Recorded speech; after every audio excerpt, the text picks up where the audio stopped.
Dr. Twaha Kagabo nga ye mubaka wa Bukoto South enkya ya leero abadde ku Parliament n'ekitereke kya bukadde 40 ng'akitwalidde akulira oludda olw'obula gavumenti Mathias Nsamba Mpuuga. Dr. Kagabo asinzidde mu ofiisi ya Mpuuga n'agamba nti ensimbi zino za Speaker Anita Mongi yazimuwa era nti yazinona mu maka ge Nakasero mu Kampala. Naye olunaku lw'eggulo navuddeyo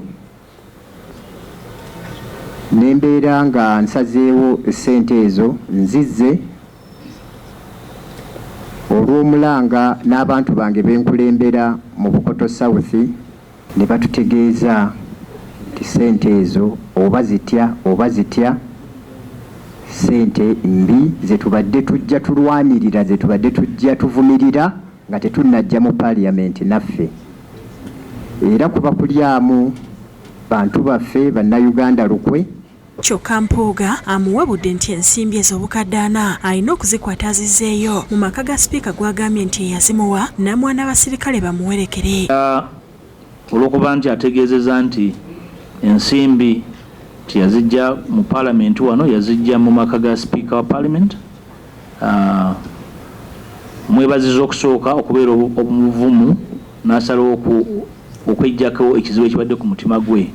Era ngenda muwa ttiimu yange y'abakuumi bamuwerekere si kulwa nga bazimusalako ate mu kkubo.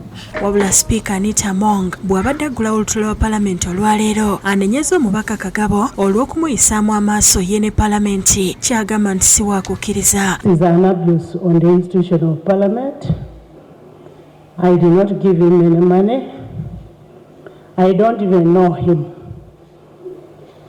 For information, he has been a member of Parliament here, but I don't know him.